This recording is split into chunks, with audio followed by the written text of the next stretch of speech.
You don't need to run every day to lose weight. See, I'm 37 years old, Marine veteran, and for the longest time, I thought I had to run like I was back in boot camp to get results. I thought I had to run every single day of the week. But a few years ago, I was around, I don't know, maybe late 20s or so. I was a bit overweight, and I was able to lose 15 pounds in just 3 months by only really running 3 days per week. And I'm going to share with you how I did it. So, I'm Dr. Peralta, physical therapist, exercise physiologist, marathoner, a run coach, and Marine veteran. I've spent the last 10 plus years helping others get back in shape, rehab injuries, and just get pain free, run pain free. But this time, I used this information, everything I knew, to apply on myself because after years of chasing perfection, dealing with recurrent knee and low back pain, and trying to outwork my diet, I had to find a more sustainable path.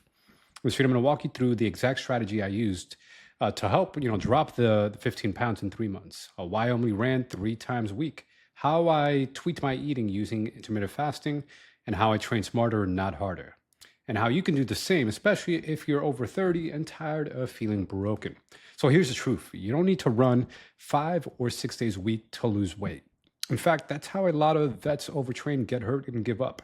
So I wanted a plan that gave me results in recovery. So I built a system around 3 runs per week, 2 to 3 strength trace sessions a week, cross training days, and then intermittent fasting for the nutrition aspect to help me create a caloric deficit without starving myself.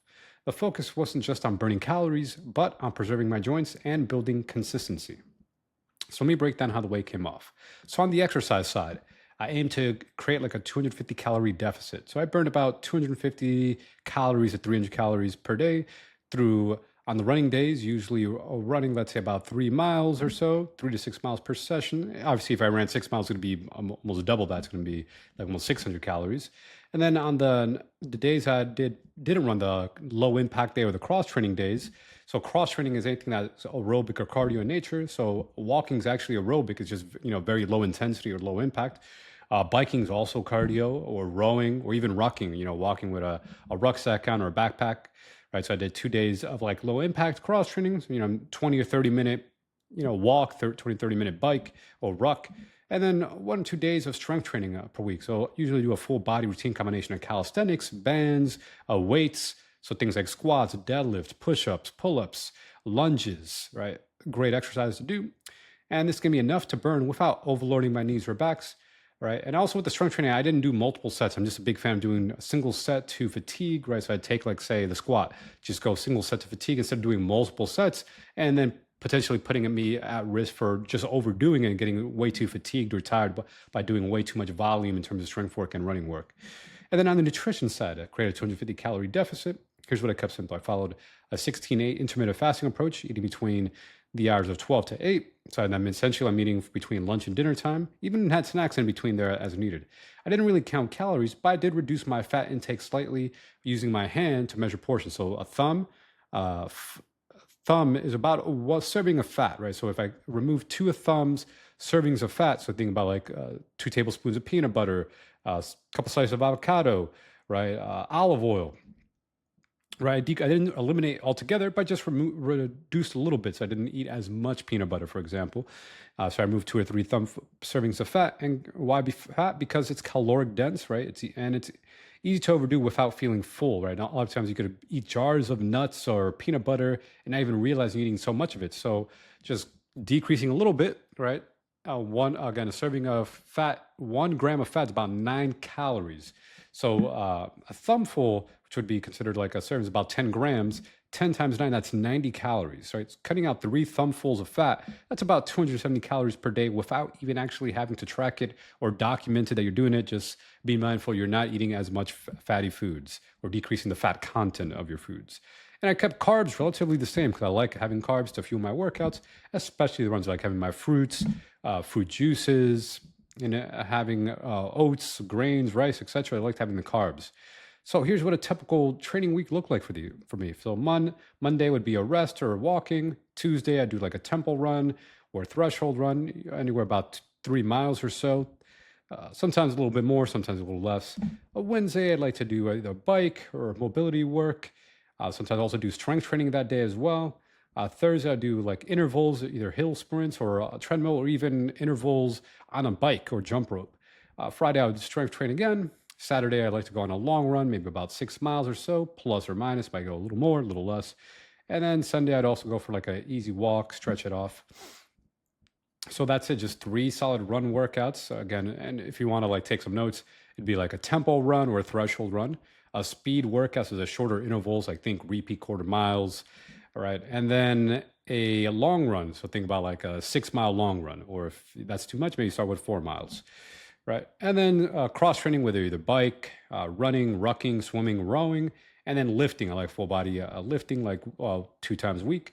And then obviously have days, specific days just for recovery, for just taking it easy and allowing the body to recover. So no crazy 2 workouts a day where I'm doing like running and strength training and yoga, like a bunch of different activities all at once, or during the day, just kind of spread out throughout the week. Pretty good. And if you want to put it in one week, that's all you had. Let's say you only had 3 days to train. It's totally fine to, like, for example, do the run workout, do a strength workout, all in within the same kind of time block that you have during your week. So like is maybe set aside like an hour or so, like 30-minute you run, 30-minute you lift or so, or maybe another day, an hour you run because you're doing a long run, but then you only lift for like 15 minutes or 20 minutes. That's fine. Right. You make the schedule work with your life and your schedule. I'm just sharing kind of what works for me, but obviously if you have a different schedule or you just prefer to run more, that's fine too. Just know that not everybody can recover with so many days of running. So some of the results I've shared, I felt, excuse me. By week 2, I started to feel a bit lighter, right, following this routine.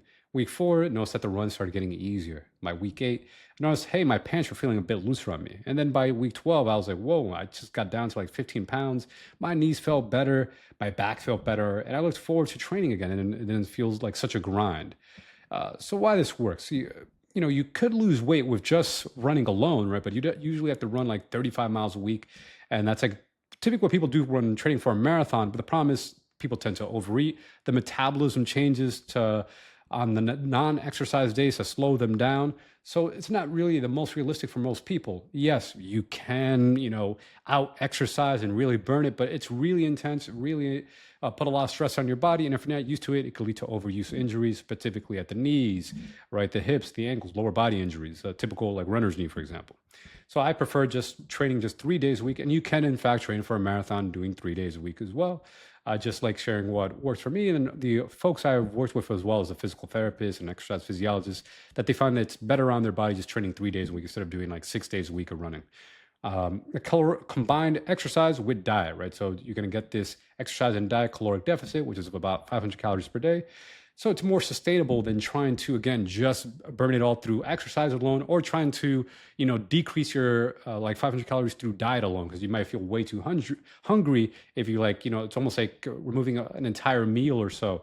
So I found it was more sustainable to just do a little bit of dieting and a little bit of extra exercise, and then you get your 500 calorie deficit and about a pound a week of fat loss per week. Now, it might vary. It might be a little less, a little bit more.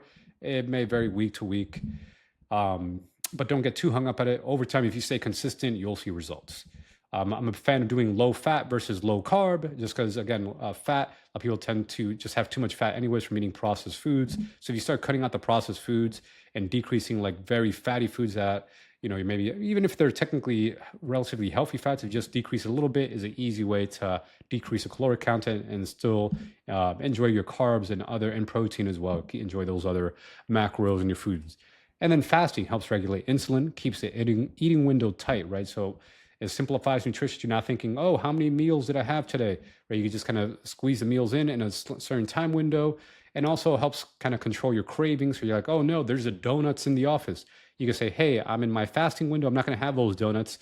And if I really wanted to have a little bit, but you're not going to go overboard because you're really kind of sticking to your eating window, and it's a little easier to do that way. I still don't recommend eating a bunch of processed foods, things like donuts and hot dogs and candy, but very once in a while it's okay. But if you're very overweight, I would say people, it's better to eliminate before you moderate. Eliminate the processed food in the very beginning. Then as you get closer to your goal weight, then you could reintroduce some foods back in.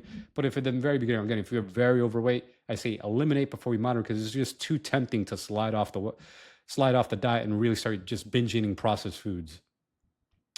And the next thing with running, again, you could run 3 days per week. It allows your body to recover because running is high impact activity, right? It puts 2 to 3 times impact force through your legs, right? So if you're a 150-pound runner, that's 300 to 450 pounds of force your legs taking with every foot strike it hits. So if you do that every single day of the week, even if they're easy runs, that's still a lot of force on your body. But by spacing it out, just doing 3 days a week, you could decrease the impact loading on your body, which is very important, especially as we get older. And you can also even doing these 3 quality run workouts, right? Doing the threshold, interval speed work, long runs. You could improve your VO2 max, your lactate threshold, and your running economy because you don't just have to repeat the exact same run workout. You could vary it up. You can mix it up. You could, vary it week by week. You don't have to do the exact same runs. You could mix up the distances, the length of the long run, the paces. Maybe you run the last 1 mile, the long run a bit faster, right? You can vary it. And if you're not sure, there are tons of plans out there, and you can always reach out to a run coach. And someone like myself also helps runners as well and veterans. So if you're 35 plus and trying to lose weight, don't force yourself into 6 running days a week like you're still in your 20s. Give your body space to recover. Again, focus on 3 quality runs per week. The 2 other days, you could do non-impact cardio, things like walking or biking or swimming or rucking, daily movement on your off days, smart eating with a light fat reduction, intermittent fasting if it fits your lifestyle, and don't forget strength work at least 2 times a week. And it doesn't even have to be long. It could be like 20 or 30 minute strength training session can make a huge difference. So when I left the Marines, I thought I had to train like a machine to get results, but that mindset sometimes will keep me stuck. I scaled back, ran smarter, moved more consistently, and cleaned up my eating. I saw better results in 3 months than I had in trying to grind and then getting injured and having to take time off. So if you want to lose weight without beating your body into the ground, I made a free training just for veterans 35 plus who want to run pain-free and feel like themselves again.